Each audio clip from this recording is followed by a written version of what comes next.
Con el objetivo de presentar las tendencias y mejores prácticas en la dimensión urbana para desarrollar ciudades inteligentes y sostenibles en América Latina, damos la bienvenida a la doctora María Castillo, presidenta ejecutiva de Pro Bogotá Región, quien nos acompañará con la conferencia titulada Bogotá Habitable e Inteligente.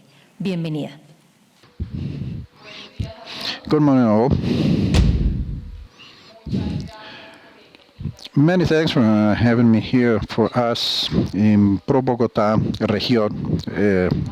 We are proud to be part of this partnership along with External University and Colombian Engineers School Julio Garavito, with whom we have been working for some 6 months now, working on the mobility corridor of the north of the city.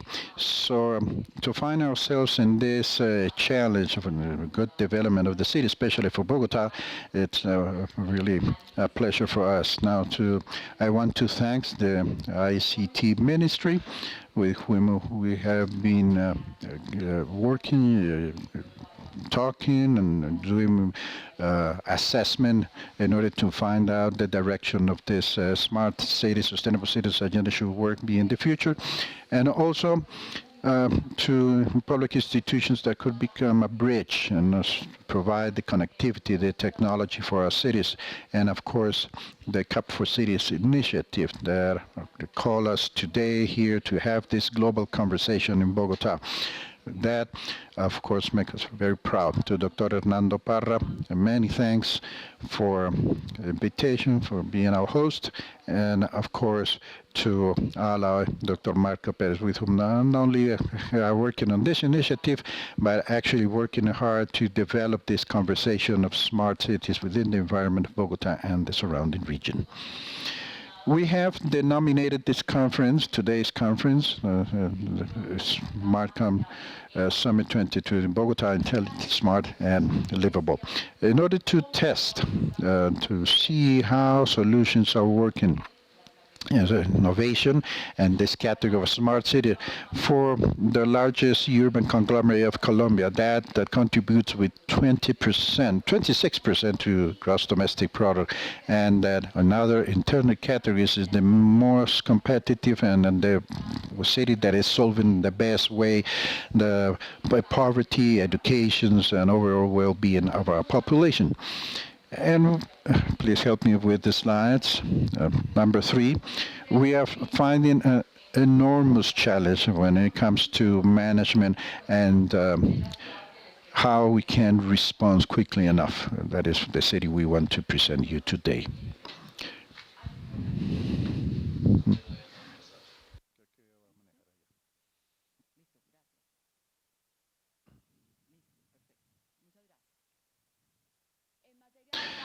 So when it comes to climate change, I think the world is seeing 20 million people displaced due to environmental problems, especially the variability in climate that is affecting so much certain zones of the world, especially in coastlines, and where big cities exist. And that phenomena is not, it's also for Colombia, especially a city for Bogota, that is 20% of the population being settled in those areas of high risk, mainly associated to those that live in the southeast of the city, Usme and Bosa.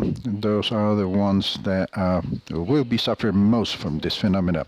But less than 10% of Bogota inhabitants breathe clean air. Bogota has made a big effort in changing the mobility scheme. We have the second largest electric public transportation fleet, and the first in Latin America. We have seen a reduction of CO2 associated to public transportation system. And however, less than 10% of the population in Bogota today can breathe clean, pure air.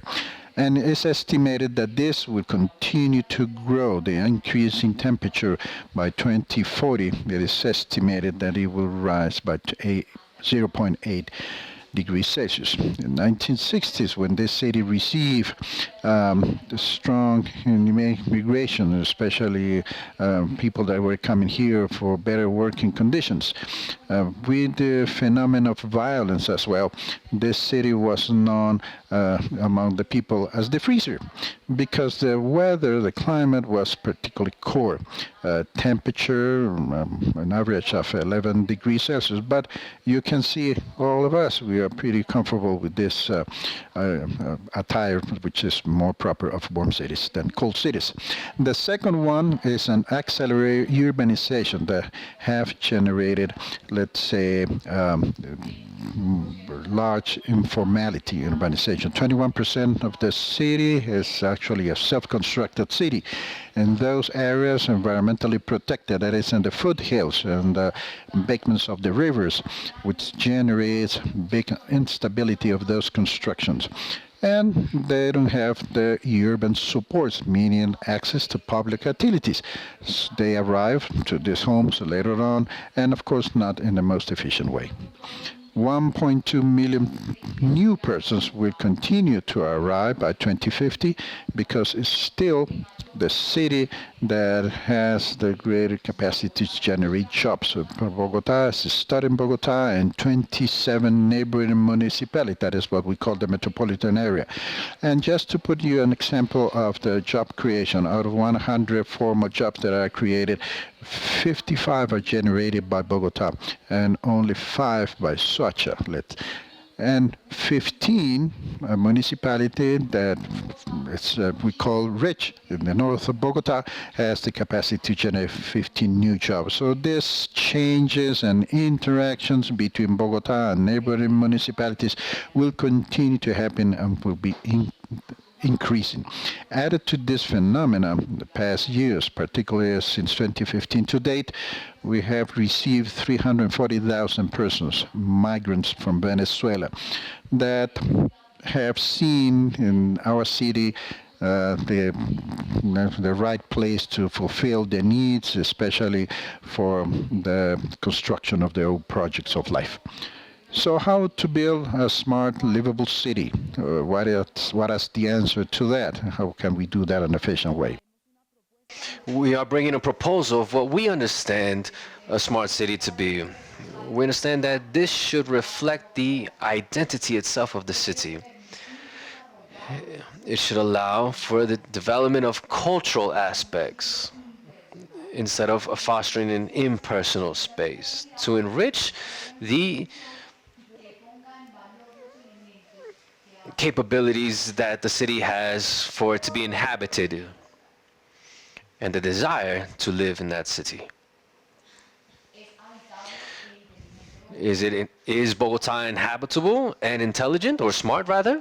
Here we find a city that is fragmented, and we will find that there is no equity. We wanted to use the index of the Navarra city, which measures different aspects.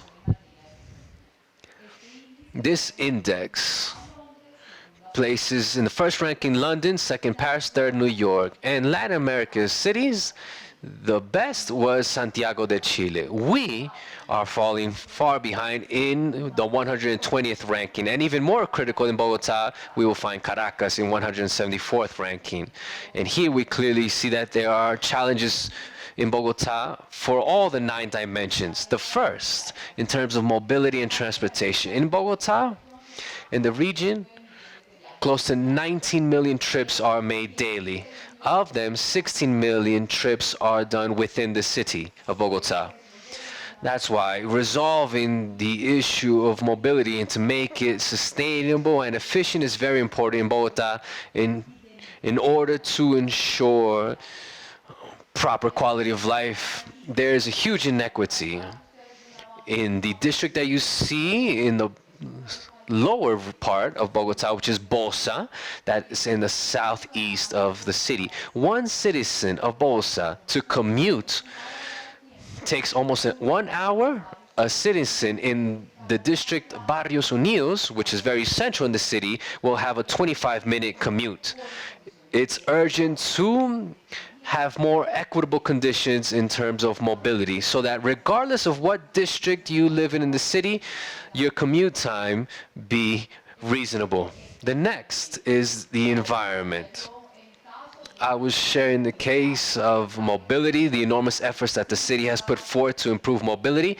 However, the challenge continues to be very high. This is perhaps one of the most critical indicators of Bogota. Only 20% of the population perceives that in recent years there has been an improvement in the quality of the air. And there is inequity, like the one we saw for mobility and transportation. While in one central district like Teusaquillo, the levels of air pollution are moderate, in another district called Tunjuelito, which is mainly rural district with very little industry, the levels are not healthy. This is associated mainly to the fact that we have not been able to take road infrastructure to Tunjuelito. There are still unpaved roads which generate particles and deteriorate the air quality significantly. In terms of urban planning, here we wanted to use the indicator of public space per inhabitant. 21%, I'll remind you, means that there's an inequity in urban services. In the district of Teusaquillo, there's 12.08 square meters per inhabitant, indicator that is up to par with international standards. In the district that is right alongside Teusaquillo, Las Martires, they have 1.8 square meters of public space per inhabitant. This is associated to not only the urbanization dynamic, but also the occupation. This is one of the districts in which there's a greater accumulation of migrants in Bogota. That demands much more than what the city can provide. The next aspect is for technology. Here we reviewed it and double-checked it yesterday in preparing this presentation. I wanted to double-check because I thought it was very low. Bogota, different from the rest of the cities in the country, has a specialized survey called Multi-Purpose Survey, performed every 3 years. It allows us to measure trends in the city. It's the most comprehensive survey applied in Bogota by the National Statistics Department of the country. The most recent survey was carried out in 2018 and it states that only 42% of urban inhabitants of Bogota use their computer daily. Being a city that is highly specialized in services and the main source of employment is its sophisticated human capital, it's surprising to see an indicator of 42%. In the rural sector, it was only 14%. That's closer to what we would expect from the rural sector. Despite the indicator of 42% being very low, looking at the index, we can see that we are very close to the most developed and best scoring cities in the ranking. The next component is human capital, human talent. For us, there is a category called minis, which are youngsters between 14 and 28 years of age, which are not studying nor working. And here there is an enormous challenge for the city of Bogota, in which there's a concentration of 40% of the main universities of the country. We have a huge gap in terms of the education for youngsters in districts like Chapinero, which is our neighboring district. There's only 8% of ninis. But in districts that are located in the south, the index reaches 26% in the case of Usme and 23% in the case of Ciudad Bolivar. So the immense challenge we have as a society and as a city is to see how we can achieve better and more equitable conditions for the quality of life in Bogota. And we have a proposal to share that collects two main considerations: the main challenge of cities in the global south, cities that did not reach the same level of development as cities in the northern hemisphere, which have had a turbo accelerated urbanization process, as experts say. and that the solutions have not been available on par with the needs of the inhabitants. We saw peaks of growth in the 60s, for example, in Colombia, due to the search for wealth and the violence, and we're seeing it again with Venezuela due to the migration in the last 5 years. How can we provide equitable conditions in the cities and to achieve a much better stability in terms of demographics that allow the city with due development to provide those equitable conditions? And the proposal that we have debated greatly is related to the main deficits that Bogota has. Bogota continues to have the index according. It has the highest level of traffic in terms of mobility of any city in the world. So the proposal has to continue to be to focusing on improving the mobility. There's a proposal that is already being developed right now, which is the first line of the metro of Bogota, which will be 100% electric, and will be able to cover 1 million of those 16 million trips in Bogota, and has a strategic approach based on urban development. And in the metro stations, there will also be urban services available, like daycares, medical services at each station, which will mitigate the amount of trips that are necessary in the city. And will also capture resources in order to finance the transportation system. It will be complemented by 19 kilometers of bicycle routes, which will allow citizens to use a sustainable transportation modality. And since it's completely electric, it will generate 1.4 million square meters of public lighting on roads and avenues that are highly deteriorated overall in Caracas Avenue, and will also reduce the amount of commute time. The city of Bogota, as you can see here, this is the outline of where the route will be, and it's highly correlated to the economic activity of the city. Our university is located in the northernmost point of this blue dotted line. Along the blue dotted line, we can find the main financial districts, universities, and the government buildings. That's why mobility in Bogota, this is well known as the 7, and providing a solution to this issue of mobility will be one of the biggest projects for the city. And there are also 2 designs of an alternative solution for mobility associated to light trains that we call regio trams, one in the north and one in the west, that will allow the city to be connected to the surrounding municipalities. It will reduce a 3-hour commute to 48 minutes in a system that is 100% electric. The challenge is to be able mobilize these passengers that these 2 projects would help mobilize. These trains can mobilize 3,000 passengers, but the current demand is for 50,000 passengers per day.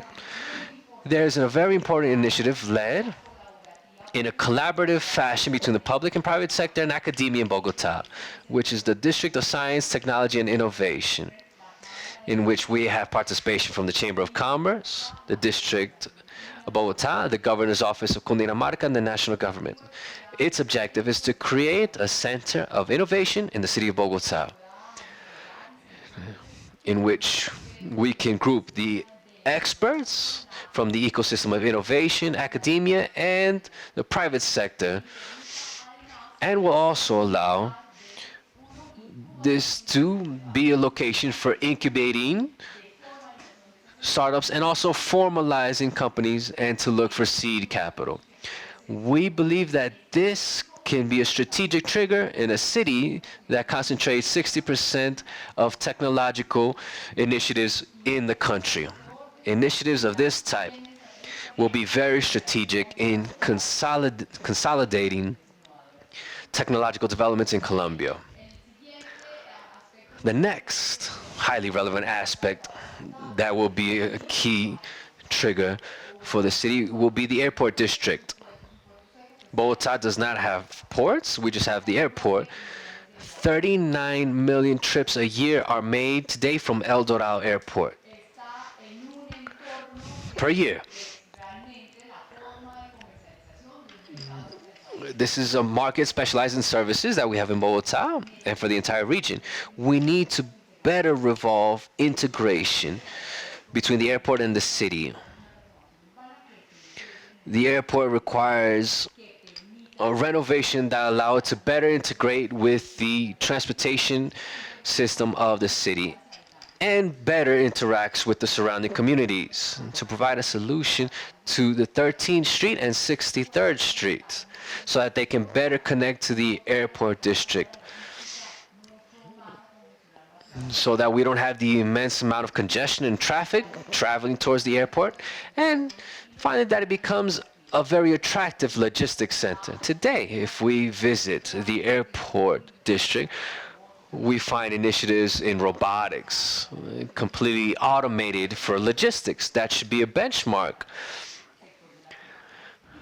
for the city. And finally, to better coexist with the Haoke marshlands. Colombia has 16 of these, and this one is very interesting because it's around the city and it's specifically around the airport. And we have been able to coexist with the immense wealth that this marshland has. Austrian borealis migrations of birds for 6 months a year that are able to coexist with an airport in which, of course, well, you know that there are many issues between birds and aircraft. The next initiative is a large-scale initiative called Lakes of Torca, an intermediate planning tool that will allow us in the next 12 years to receive approximately 135,000 residents. It's a complete city. What Bogota did was to design an instrument with charges and benefits that would allow to capture close to 1 trillion pesos in civil works, public spaces, changing the composition of the Guaymara marshland, creating a metropolitan park that is 1.3 times larger than the one we have today, which is a Simón Bolívar Park. This would be in the north of Bogota. And very attractive public spaces with a significant component of social housing. Colombian legislation imposed as an obligation with a project of this magnitude that 20% of the housing be social housing. Social housing that has a threshold, or rather a minimum amount of families that have low income. This development will double that. Instead of a minimum of 20%, social housing will have to be of minimum 40%. So 40% of the housing here will be for low-income families. Recovering the Bogota River. We're in the 21st century and Bogota only treats 26% of its residual or wastewater. From 26th Street to the south, and wastewaters from the municipality of Soacha, of which the utilities company are not treated. 70% of the water is not treated whatsoever, except for removing some solids and oil. So it'd be very difficult to try to provide sustainability when we are not properly treating wastewaters. And this river of Bogota flows into the Magdalena River, in which a vast majority of the country takes their water for cattle and for crops, for agriculture. So to provide a solution to treating wastewaters from canoas, PTAR is very important for the city. With this project, the city would be able to treat 100% of its waters with secondary treatment. That includes disinfection. And as per the projection, it will have or provide for 25 years in the city of Bogotá. This will provide in Fucha, Tunjuelo, and Soacha in Bogotá. The creative district. Bogotá has one of its strongest characteristics. Once again, being its human capital, its human talent, and cultural spaces. The city of Bogotá, for 4 years, has been recovering a district that was abandoned significantly, and that's associated to the project of the metro. Rehabilitating or revitalizing what we used to know as the Bronx. It was a site that was affected greatly by micro-trafficking, and today it has been revitalized as a creative artistic center, providing artistic best practices and associated mainly to providing innovation for theater and plays. So this generates employment in non-traditional sectors of our economic activity. At the end of the equation, what would the equity be like in Bogotá if we are able to develop all these projects? There will be greater access to formal and proximal housing with quality utilities, with access to sustainable transportation. Second, a better quality of the utilities themselves. In Colombia, that includes digital connectivity, as well as fewer inhabitants living at risk, affecting that index of displacement due to climate change, which has affected Latin American cities so much. Better quality of the air, because there would be fewer commutes, and the commutes would be reduced in time with sustainable transportation. Better infrastructure to improve competitiveness, more qualified human capital, thanks to the projects in innovation, and finally, something that we all desire, efficient and clean transportation. This is the outlook that Pro Bogotá has about innovation and the challenges that the city still has to become a smart and sustainable city. Thank you very much.